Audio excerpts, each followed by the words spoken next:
Perdidas en lo más profundo de un bosque o en islas paradisíacas, las viviendas ecológicas siguen evolucionando por todo el mundo. Cada vez hay más gente que busca soluciones para intentar conservar nuestros recursos naturales y para que estas nuevas casas sean accesibles al mayor número posible de personas, siguiendo unas normas ecológicas irreprochables. Porque si se construye de forma sostenible, nuestro mundo cambia.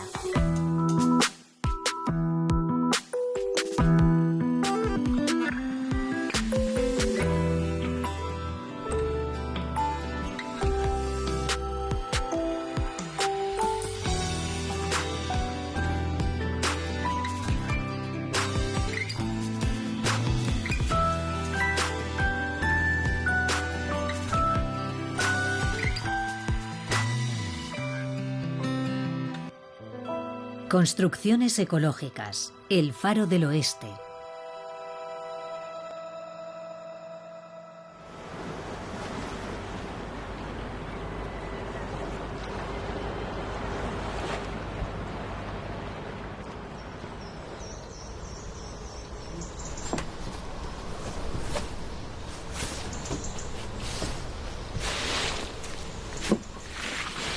Si hablamos de ecología, la simplicidad se está convirtiendo en algo fundamental.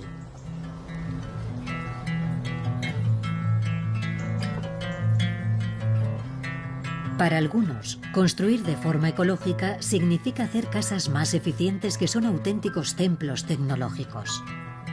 Pero hay quien prefiere realizar proyectos más sencillos y modestos, ya sea por los materiales que utilizan para construir su vivienda o por el diseño de su interior.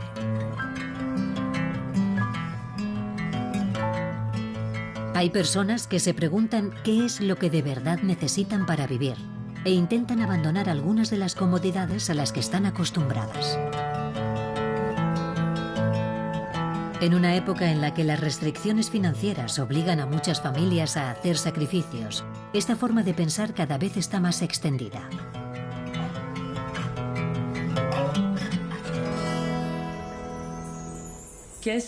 ¿A qué estamos dispuestos a renunciar, individual o colectivamente, para avanzar en la dirección correcta? O al menos para avanzar hacia el punto en el que te planteas estas preguntas. Sabemos que hemos llegado demasiado lejos. Cuanto más comprometido estás con este enfoque, más fácil es renunciar a ciertas cosas y optar por otras más necesarias y menos superficiales.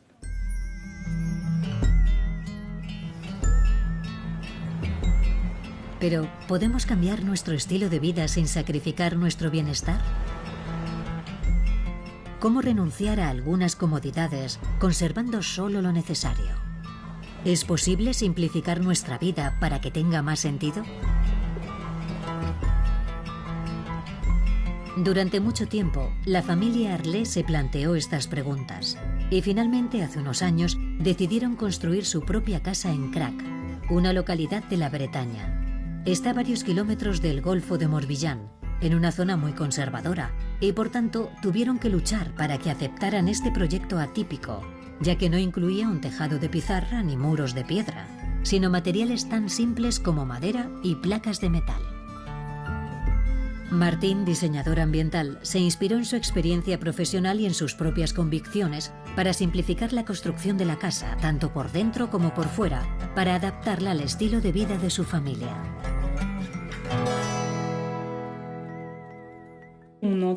Cuando oímos hablar de este lugar, vinimos a visitarlo.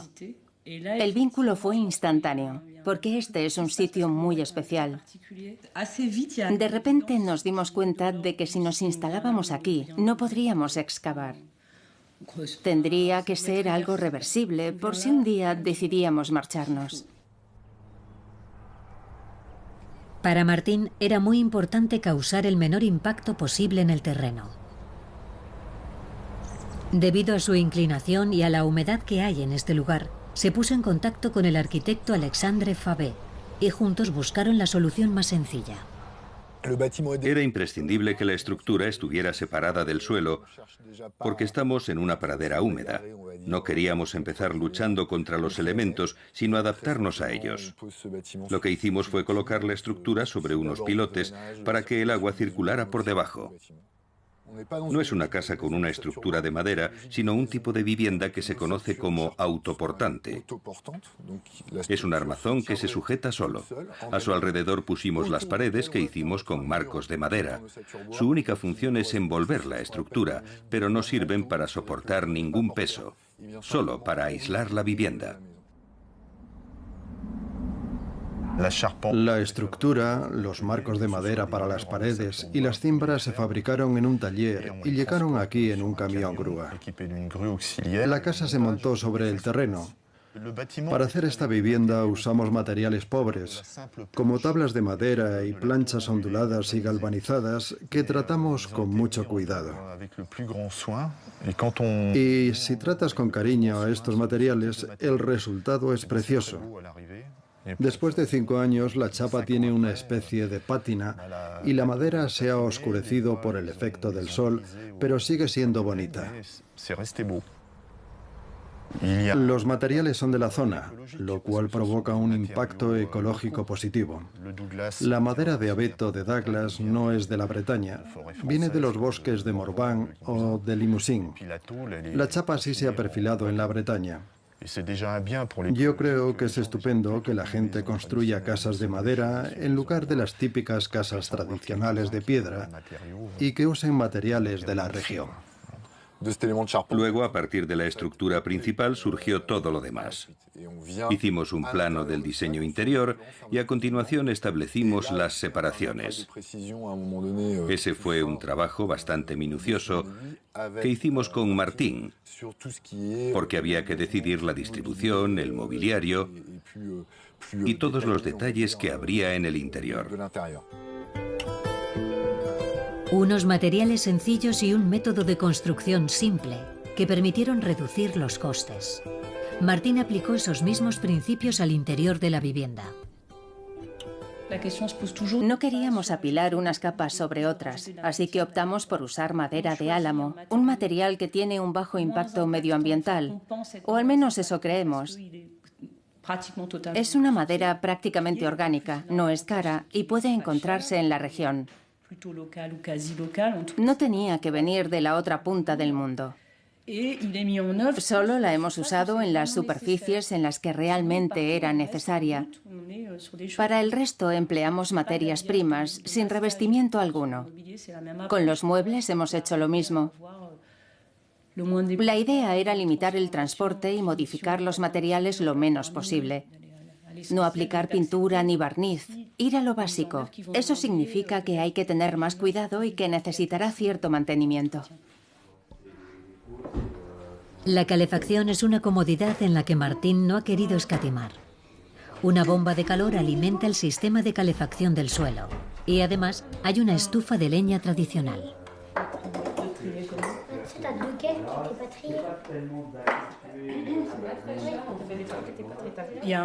La paradoja de renunciar a ciertas cosas es que descubres otras que no esperabas. Este suelo es radiante, así que puedes estar descalzo. He descubierto que caminar descalza sobre una capa de anhidrita es muy agradable. Lo que en principio era una norma, es decir, que no iba a gastarme 150 euros por metro cuadrado, ni siquiera 40, en algo que no es necesario, al final se ha convertido en una experiencia muy placentera. Caminar descalza por el suelo. Lo malo es que se mancha con facilidad, pero me da igual. Martín ha optado por una distribución interior en consonancia con su forma de vida. Como ves, en esta habitación no hay división alguna. Los muebles son los que determinan las separaciones.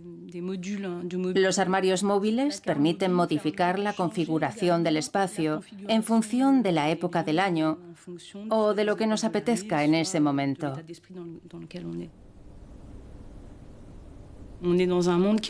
Vivimos en un mundo que está en constante movimiento a muchos niveles. Puedes vivir de una forma determinada en cierto momento y después cambiar porque has tenido 1 o 2 hijos o porque tienes nietos. La tecnología hará que nuestra vida cambie de aquí a 3, 5 o 10 años. En mi opinión, establecer divisiones inamovibles nos hace menos creativos y menos ingeniosos. Sin duda, la familia Herlé ha sido muy creativa a la hora de decorar su casa. Martín, una gran defensora del suprarreciclaje, fabricó lámparas y otros objetos que crean un ambiente original y muy acogedor. En esta casa tenemos muchos objetos reciclados. Para nosotros es una afición. Por ejemplo, tenía unos bidones tan blancos como la leche y se me ocurrió que podrían dar una luz muy agradable, así que los convertí en lámparas. Antes los tirábamos a la basura directamente, pero un día pensé que era una pena que acabaran ahí y decidí hacer algo con ellos. Antes de tirar algo, es buena idea preguntarse si puedes darle otro uso. Dar una segunda o incluso una tercera vida a cualquier objeto es la base del tema medioambiental.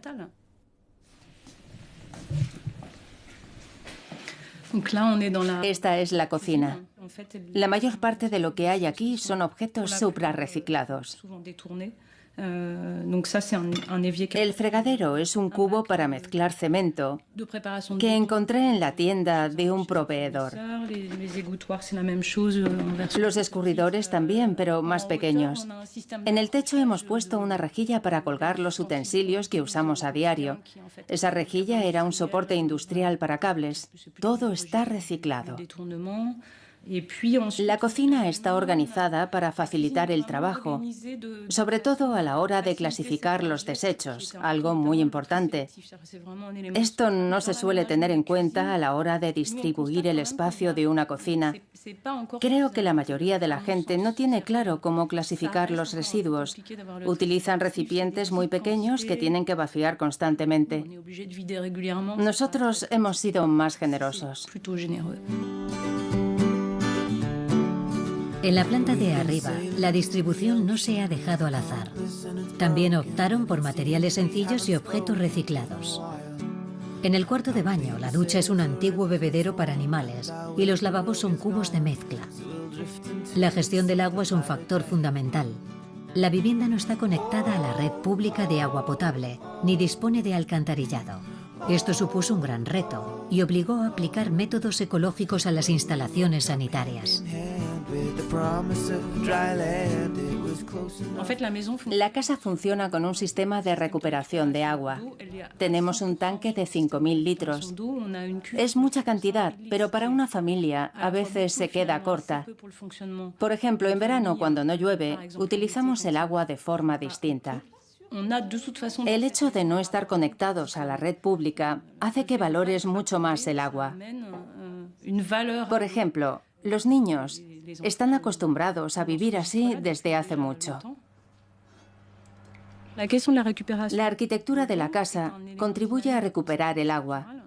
Por ese motivo, los tejados tienen esa forma y están como inclinados. Parece que les hemos dado un golpe en el caballete para recoger el agua de lluvia. El que la superficie del tejado sea lisa ayuda a que el agua se acumule. Recuperamos casi la totalidad del agua que cae sobre el taller y la casa, que va a parar al tanque de 5.000 litros que está en la terraza. Una bomba la empuja hasta la casa, a la que llega filtrada y lista para usar. En cuanto a las aguas residuales, aquí contamos con una red de saneamiento particular. No estamos conectados a la red pública. El agua pasa por aquí. Luego llega a un primer filtro y a una cubeta desengrasante. En esa cubeta se prepara para el proceso químico. A continuación va al área de fitorremediación, en la que se depura gracias al ecosistema que veis ahí. Con este sistema se puede ver todo lo que sale de la casa y te das cuenta de lo que ingerimos, es decir, compuestos, alimentos o medicinas. También hay que prestar atención a los productos que usamos, como el gel de ducha o el lavavajillas. Hay que comprometerse. Una solución extrema sería fabricar los productos de limpieza. Se puede hacer a partir de cenizas, pero lleva tiempo. Nosotros obtenemos el agua en este lugar, la usamos y la desechamos también en este lugar. Es como si no hubiéramos estado aquí. Eso es lo ideal. Un tanque de 5.000 litros puede parecer adecuado para la vida diaria de una familia. Lo que consume más agua son los inodoros. Y para solventar este problema, Martín optó por una solución mucho más económica. Un inodoro seco con lombricultura. Para tratar las aguas residuales utilizan un sistema de fitodepuración. Y las lombrices digieren los residuos sólidos, que luego se convierten en abono para el jardín.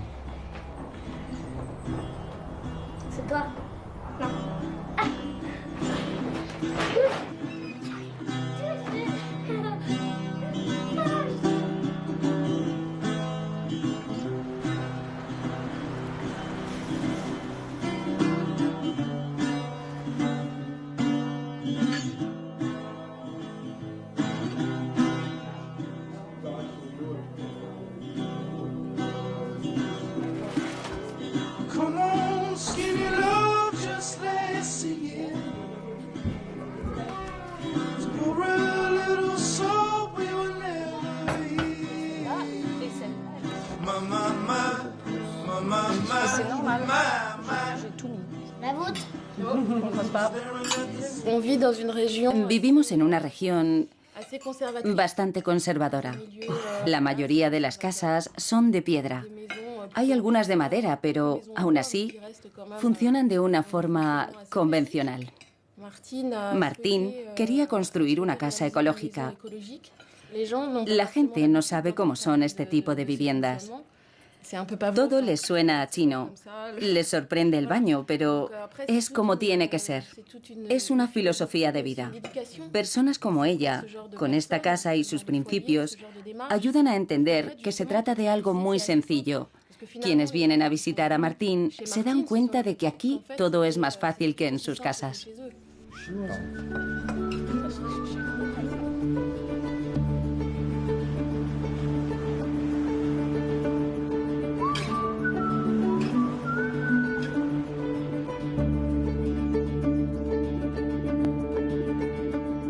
Martín no solo busca la sencillez y la simplicidad en su vida privada. Esa también es la base de su trabajo como diseñadora. Al otro lado de la terraza está su estudio, en el que ella y su equipo trabajan en diferentes proyectos.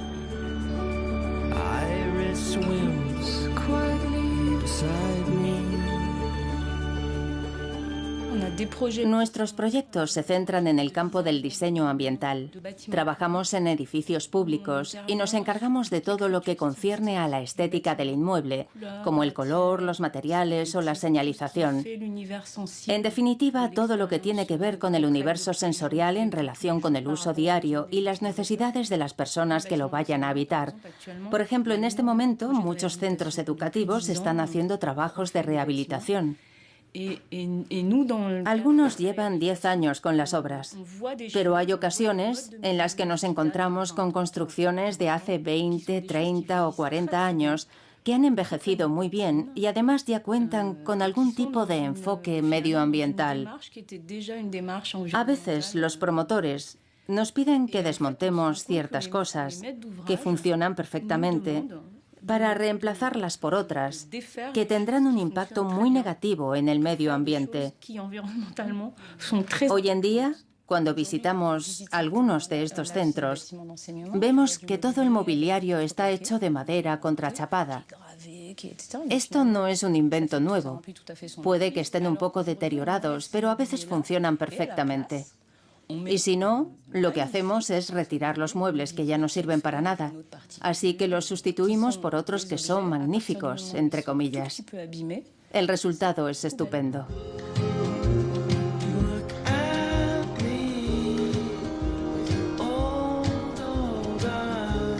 A diario, Martín tiene que enfrentarse a la presión de los promotores y luchar contra los estándares de los edificios públicos.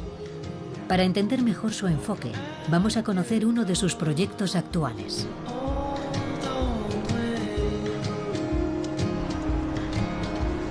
En Ploufragan, al norte de la Bretaña, participa junto a unos arquitectos en la restauración de un instituto.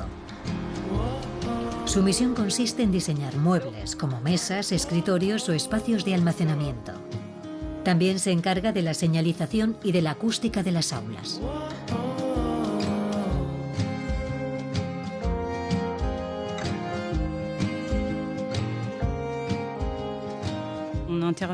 Primero elegimos los materiales que vamos a usar, intentando que sean, en primer lugar, ecológicos y, en segundo lugar, reciclados. Sobre todo, tratamos de no usar demasiados productos procedentes de la industria petrolera, porque eso tendrá repercusiones a todos los niveles. Habrá quien crea que nuestro trabajo no es importante, porque al fin y al cabo se trata de decoración. Pero para que el diseño ambiental sea correcto, es necesario entender cómo se fabrican los materiales. Y lo que elegimos siempre sigue el orden que he explicado antes.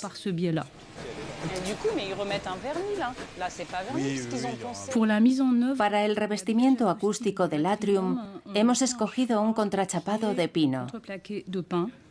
No procede de esta región, pero sí es francés. Viene de las Landas y se encuentra en casi todos los elementos fijos del edificio. Además, es un material homogéneo de una sola capa. Esta era la solución más sencilla en cuanto al tema del suministro.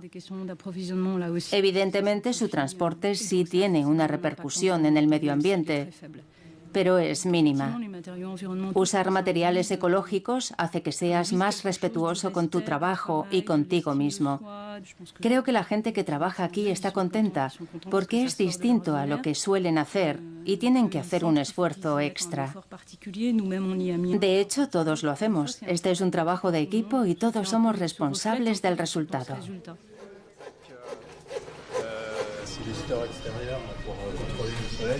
Martín no nos da a escoger en lo que respecta a la recuperación de materiales y a la vida útil de un material después de la construcción. Me refiero a su uso en la construcción y su posterior desmantelado.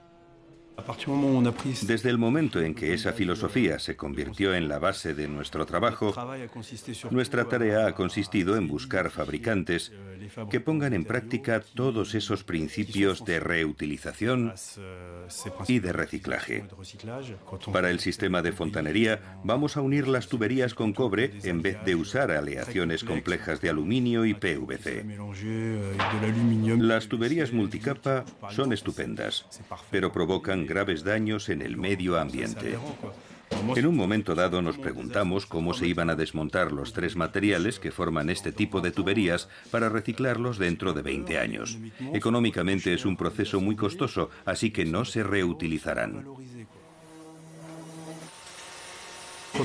Si trabajamos con materiales sencillos, es porque sabemos que las tareas de mantenimiento son costosas, sobre todo para un instituto, ya que su presupuesto es ajustado. Nuestros edificios necesitan un mantenimiento mínimo. Cuanto más simples son las técnicas y las soluciones que empleamos, mejor envejece el edificio y soporta el paso del tiempo. Este es uno de los primeros proyectos en los que nos hemos planteado tantas preguntas. Martín nos animó a dar el paso y estamos encantados de que lo hiciera.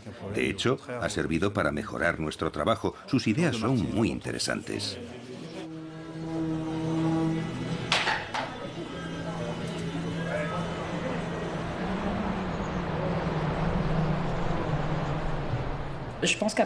Creo que desde el momento en que decides construir de esta manera, hay que plantearse qué es lo que de verdad es esencial. Hay que pensar qué es importante e identificar lo que no necesitamos para dejarlo atrás. Así, sea cual sea el presupuesto del proyecto, podremos construir una casa pequeña con un presupuesto muy razonable.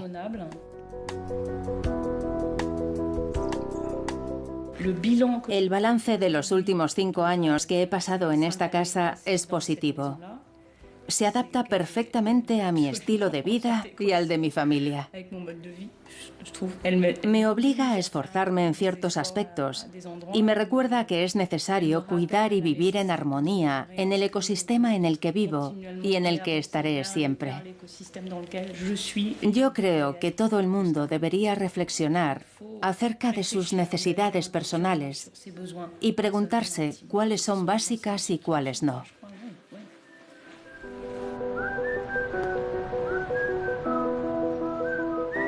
Martín ha conseguido lo que quería, una casa de arquitectura sencilla y que resulta cómoda para toda la familia. También ha demostrado que este estilo de vida es apto para todo el mundo, ya que una de las ventajas es que se reducen los costes. Pero ha tenido que renunciar a algunas cosas para llegar hasta aquí. Aunque, según dice ella, el proyecto no tenga nada de ejemplar, sin duda, Martín ha sabido plasmar su filosofía de vida.